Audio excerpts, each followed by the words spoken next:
tutti, quando il collega Franco Alberti dell'Urbanistica mi ha chiesto di collaborare a questo progetto europeo, ho accolto con molto piacere l'invito, proprio perché gli argomenti che oggi mi saranno sottoposti, su cui iniziamo un percorso insieme, sono argomenti di assoluto interesse sia per gli urbanisti, gli accademici, sia per gli operatori che si trovano ad essere inseriti nel territorio, un territorio benedetto come questi comuni del Veronese, sia per la filiera agricolo-agroalimentare qui ben rappresentata. Io non lavoro chiaramente nella sezione urbanistica della regione, lavoro nella sezione agroambiente. La sezione agroambiente è una fortuna ma la sfortuna, si occupa da un lato, tra le altre cose, di applicazione della normativa urbanistica per le zone agricole, e quindi avremo anche qualche cosa da raccontare su questo argomento, e dall'altro punto di vista si occupa della implementazione di tutta una serie di misure del programma di sviluppo rurale attuale, nonché del programma di sviluppo rurale 2014-2020, che riguardano l'innovazione, che riguardano la sostenibilità e che riguardano l'integrazione. Quindi tutta una serie di aspetti, innovazione, sostenibilità e tra l'altro integrazione, sono fondamentali per valorizzare al meglio le complesse e difficili problematiche del rapporto città-campagna. Vorrei nella mia relazione essere concreto, così come giustamente chiedeva il signor Sindaco, perché bisogna che gli operatori abbiano degli spunti concreti su cui ragionare, in modo che le proposte che pervengono, perché nessuno ha nulla da insegnare, perché le proposte che pervengono siano proposte concrete. La prima considerazione che farei, mi riallaccio a quello che Franco Alberti diceva, la difficoltà del rapporto città-campagna, il fatto che generalmente la normativa di pianificazione trascura i problemi dell'agricoltura e della campagna. A mio avviso è vero fino a un certo punto, perché la Regione del Veneto con la propria normativa per la tutela del territorio rurale a partire dal 58, del 78, passando dalla 24 all'85 fino alla legge 11 del 2004, ha dato molta attenzione ai rapporti tra città e campagna e in particolare alla necessità di preservare e tutelare l'integrità. Quindi la normativa c'era, era una normativa di assoluta avanguardia, sia del 24 che del 35, che poi aveva, diciamo, delle falle che chiaramente sono state utilizzate. Una delle falle principali era l'ettaro ad orto, l'ettaro ad valle, non a caso la legge 45 è stata abrogata. Abbiamo la legge 11, la legge 11 del 2004, che è una legge avveniristica su cui oggi a livello nazionale si sta ragionando, una legge che prevede che dà disposizioni ai sindaci che non possono edificare se hanno superato un certo rapporto di consumo della SAU. Era una legge illo tempore assolutamente differente. Chiaramente quello che ha fatto in modo che questa visione longimiale del legislatore non venisse rispettata in tutte le occasioni non è la norma, ma sono state magari alcune deroghe o alcune necessità avanzate e emerse a livello del territorio, da parte delle stesse amministrazioni comunali o da parte di determinati soggetti che lavorano. Faccio solo un esempio banalissimo, proprio qui a Verona, alcuni comuni che hanno il loro territorio sul lago di Garda ci hanno chiesto se non potevano, parlano agli agricoli, ci hanno chiesto se non potevano considerare come SAU gli spazi acque del lago di Garda, perché la SAU l'avevano tutta consumata per noi. Diciamo, ognuno da questo c'è. Quando c'è la norma ognuno cerca di interpretarla. Detto questo, l'argomento che mi è stato assegnato, ovvero che sono scelto, è quello quali opportunità per il territorio con la nostra formazione comunitaria. Quindi cerchiamo di vedere l'antagonismo, il rapporto, le difficoltà del rapporto, la necessità di complementarità e integrazione tra le esigenze dell'urbano e le esigenze rurali, anche attraverso quelle che sono le opportunità che ci può offrire la programmazione dei fondi comunitari, visto e considerato che parlare di fondi nazionali e di fondi regionali è meglio cambiare.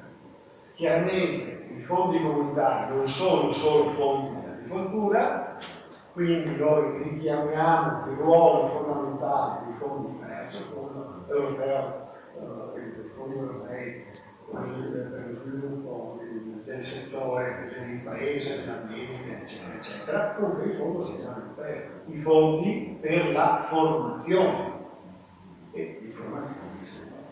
Io come agricoltura sono la persona più indicata a parlare invece di quella che è la categoria di fondi specifica per le imprese agricole, per il settore agricolo, per l'integrazione delle aree rurali. Però, ribadisco, in questi ambiti territoriali che abbiamo visto prima, non dobbiamo, sarebbe un errore, fin da subito, dire utilizziamo questo risorse.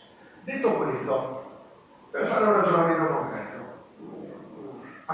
diciamo, accogliendo il suggerimento dei colleghi dell'agroambiente, ho recuperato un po' di numeri, che vi sottopongo. Dopo questi numeri verranno inseriti nel portale, non erano facili da leggere su una slide, quindi preferisco citarli.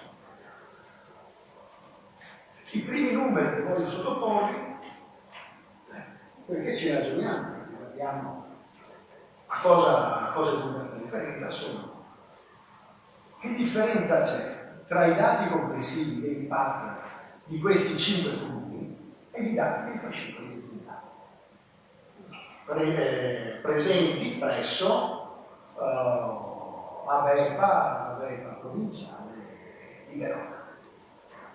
Perché mi pongo questo quesito? Perché chiaramente una differenza tra fascicolo e PAT vuol dire che ci sono delle imprese, delle superfici, dei conduttori che non colgono, non sono in grado di cogliere, non hanno l'informazione, non hanno la formazione, non hanno la competenza ad usufruire di quelle che sono le provvidenze del primo, se non altro del primo pilastro della politica agricola comune. Ricordiamoci tra l'altro che nella riforma della politica agricola comune entrano nel primo pilastro anche quelle coltivazioni che includono l'agricoltura, la allora, alcuni dati. Il totale delle superfici delle aree rurali del PAT di questi comuni è 27.000 ettari, il totale delle superfici delle aziende e i fascicoli aziendali di questi comuni sono 16.000 ettari, mancano 10.000 ettari.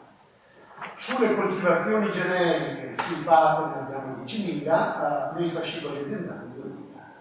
Boschi e prati ne abbiamo sui PAC ne abbiamo 13.000, sui fascicoli aziendali ne abbiamo 7.000. I contributi li vedono molto consistenti, quindi la perdita di reddito al momento almeno un 10. Sulle coltivazioni pregiate, vigneti, frutteti, oliveti, abbiamo 5.625 ettari sui PAC e 4.666 sui fascicoli.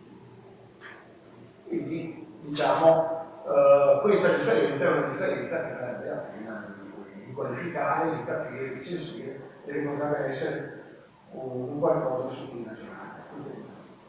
Un'altra serie di dati che sono andate a recuperare, quindi io non è che siamo abituati a fare queste stazioni, però è una stazione abbastanza interessante, è vedere in questi comuni le imprese agricole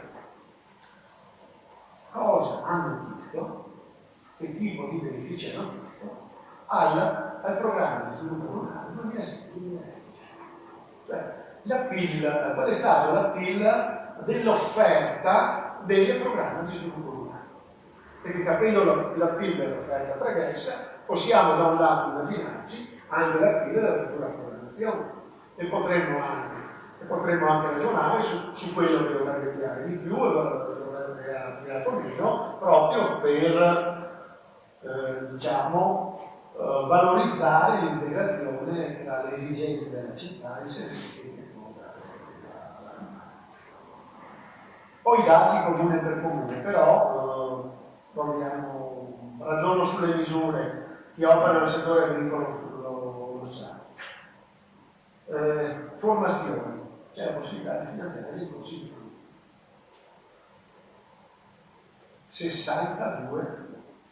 62 domande.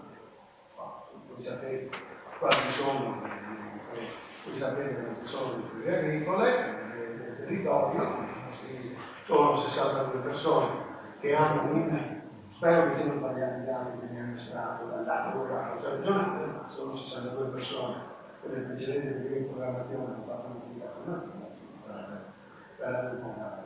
da demoralizzarci. Insegnamento di giovani agricoltori. Primo insegnamento di giovani agricoltori, 51. Magari sono giovani agricoltori che sono stati costretti a fare la formazione perché erano progetti integrati. Quindi peggio che andare di notte sulla formazione. Solo 10 in più. O forse perché la formazione che viene offerta dagli organismi di formazione non ha quella spesa che sarà spesa. Servizi di consulenza, cioè il tecnico o specialistico ti viene in azienda e ti spiega cosa devi fare. In primo luogo ti spiega che cos'è la condizionalità, quali sono i requisiti di carattere ambientale che devi rispettare, le buone pratiche agricole, però ti può spiegare anche come fare la candidata, come verificare se non c'è la 197 servizi, quindi un massimo di 197.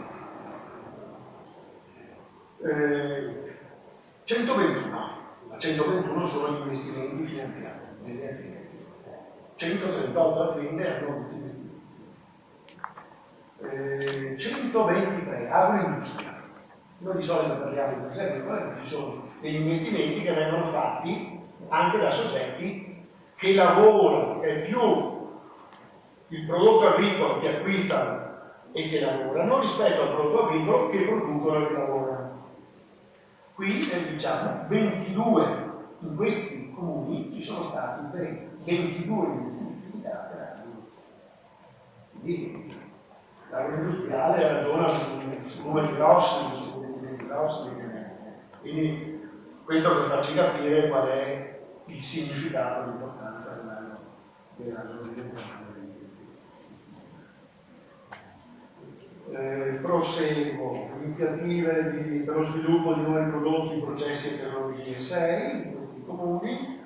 Il numero più alto, 1099 domande, riguarda l'indennità compensativa, ovvero il pagamento annuo per ettaro che viene dato alle aziende che si trovano in una situazione di svantaggio territoriale rispetto ad aziende che non hanno una situazione di pluviometria, di altimetria, così particolare. Quindi diciamo però è un intervento routinario, non è un intervento legato all'innovazione, alla sostenibilità, all'integrazione. Io solo perché esisto e mi trovo al di sopra di una certa cosa e ho il coraggio di continuare a svolgere un'attività agricola in una situazione difficile e non abbandono come fanno tanti altri.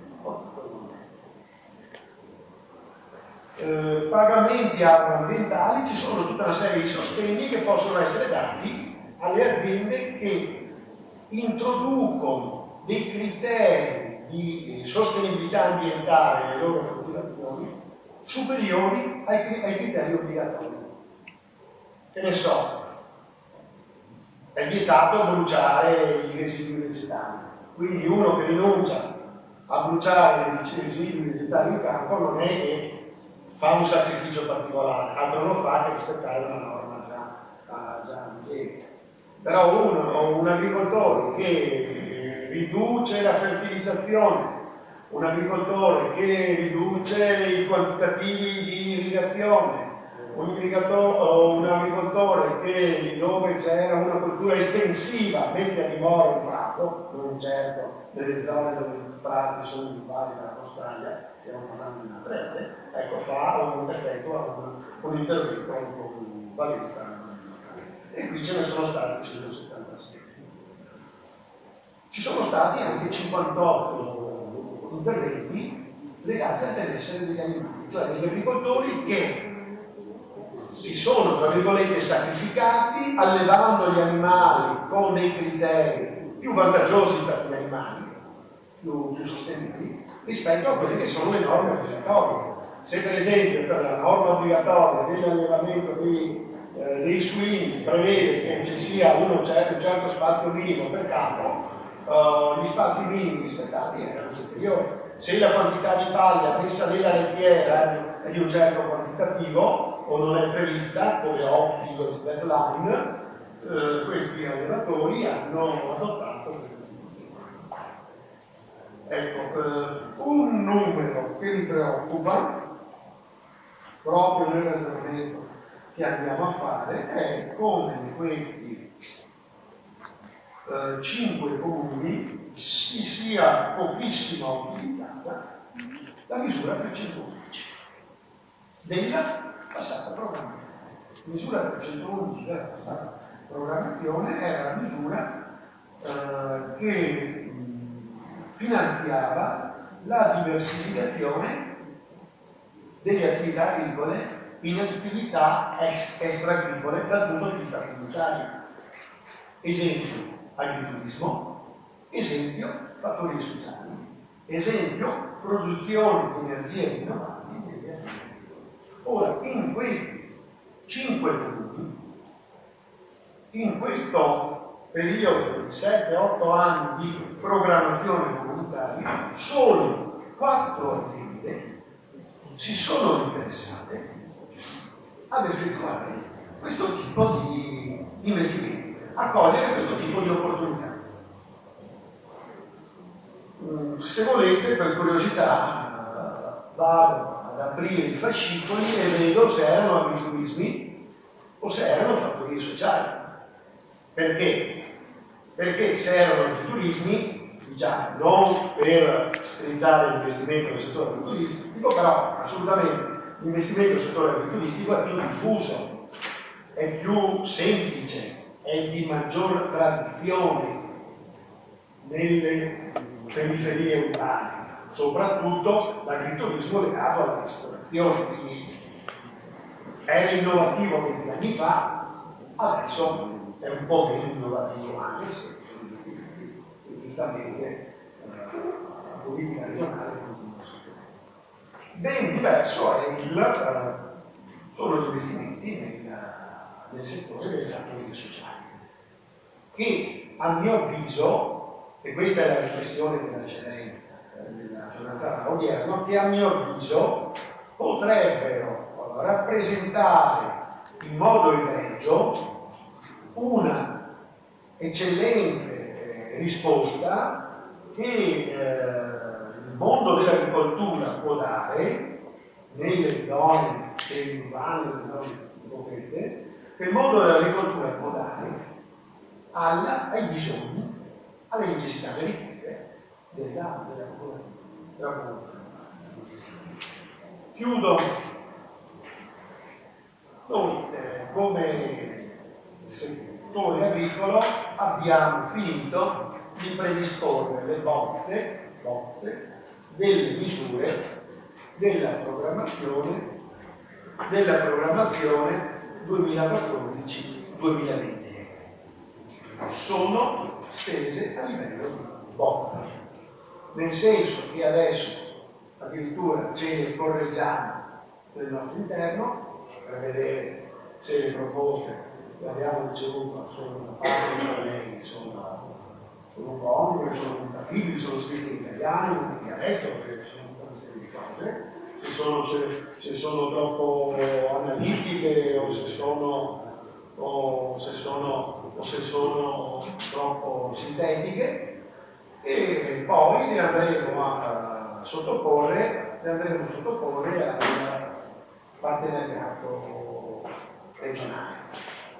Verranno presentate e su questa presentazione è auspicabile che non ci sia una critica distruttiva, perché ci sono i colleghi che ci hanno lavorato tanto, però sarebbe opportuno che ci fossero dei suggerimenti, delle proposte di integrazione, ribadendo però un concetto fondamentale: sono fondi dell'agricoltura e quindi devono essere per la quasi totalità, eccetto una rara eccezione, destinati al mondo dell'agricoltura.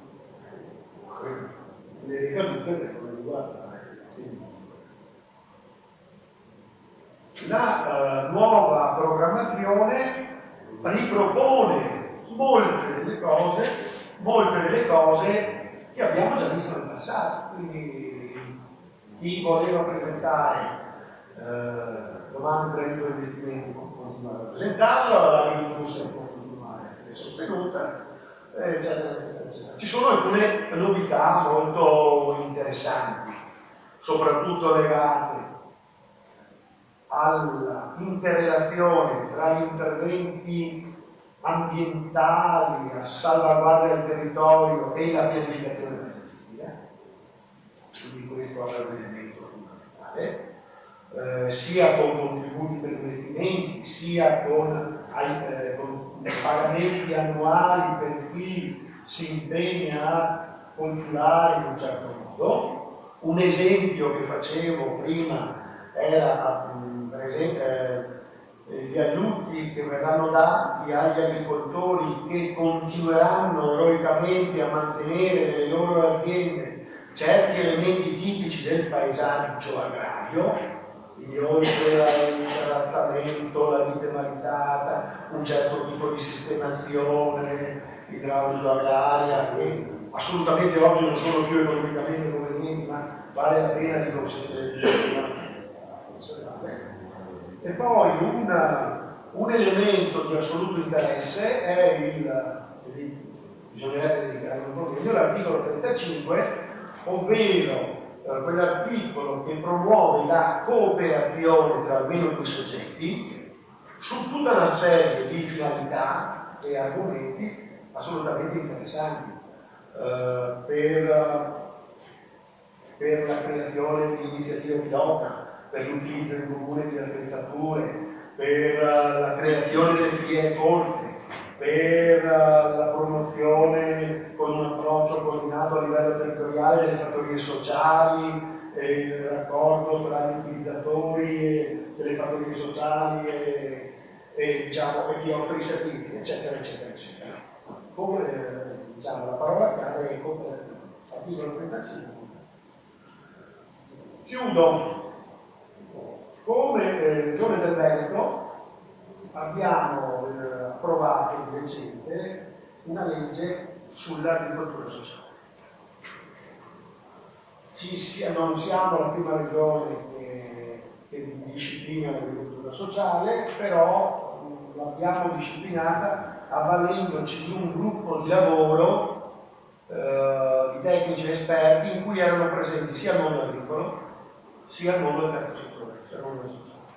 Per cui sembrerebbe a livello nazionale che la legge che è stata scritta dal Veneto sia una legge assolutamente all'avanguardia, che pone sullo stesso livello le imprese agricole e le cooperative del sociale, gli istituti penitenziari che fanno lavorare i detenuti delle attività agricole, eccetera, eccetera, eccetera, tanto per farvi capire come sia meraviglioso. Perché vi parlo di questo? Perché a brevissimo approveremo il provvedimento della Giunta da sottoporre al Consiglio per l'iscrizione all'elenco delle fattorie sociali, e perché le fattorie sociali possono essere, visto che ormai siamo quasi a posto sotto il profilo disciplinare, sotto il profilo normativo, le fattorie sociali possono essere una parziale risposta concreta, intelligente, interessante sia per le amministrazioni comunali, sia per le imprese agricole, sia per le imprese terzo settore. Il problema è la capacità di pago. Vi faccio alcuni esempi. L'analisi.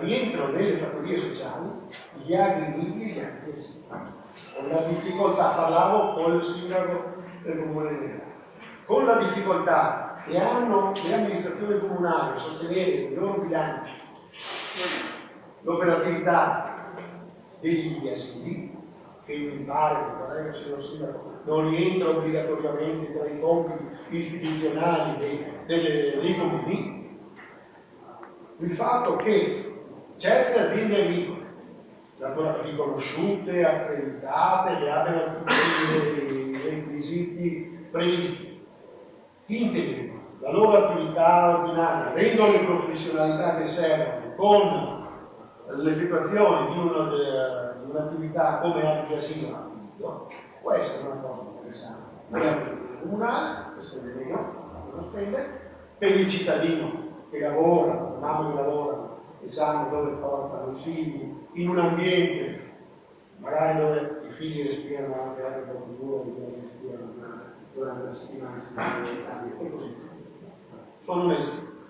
Un altro esempio, il co-housing, cioè i problemi delle persone anziane, la necessità che le persone anziane socializzino, non vengano abbandonate a se stesse, non vivono isolate, eccetera. Certo, chi può andare alle Canarie, va alle Canarie, si compra la casa alle Canarie, va là, si risparmia anche le scalature, ma non tutti possono andare alle Canarie. Quindi nell'ambito delle attività dell'agricoltura sociale ci possono essere anche iniziative di co-housing, cioè l'azienda agricola che ha dei fabbricati non utilizzati, non adeguatamente utilizzati, effettua un'attività di ristrutturazione di questi fabbricati per ospitare, dotando i manufatti di tutte le attrezzature e di tutti i servizi necessari, per ospitare persone anziane o persone che hanno bisogno di ospitalità. È un'attività, è un servizio che l'ambito agricolo può effettuare nei confronti dell'abitante dell'esistenza. Chiaramente io ho fatto due esempi assolutamente semplici, però l'agricoltura sociale non è solo questo. L'agricoltura sociale consente anche politiche attive di inserimento socio-lavorativo di soggetti appartenenti alle persone svantaggiate, addirittura ambiti d'attuazione di percorsi abilitativi e riabilitativi di cui sono titolari addirittura, di cui sono titolari le AUSL, le USL e i comuni, che chiaramente hanno una spesa, una tassa sociale potrebbe essere a parità di prestazioni anche leggermente inferiore della spesa che la stessa amministrazione comunale o la stessa USL potrebbe sostenere non avvalendosi di una. Vi sono poi anche la possibilità, vengo ieri da un incontro in un carcere, proprio sull'agricoltura sociale, carcere di Cinta, vi sono anche la possibilità, assolutamente interessante e giusta sullo profilo morale sociale, anche la possibilità nell'ambito dei fattori sociali di promuovere progetti di inserimento e reintegrazione sociale sia di minori sia di adulti in collaborazione con la comunità. Io mi fermerei qua lasciandovi come riflessione.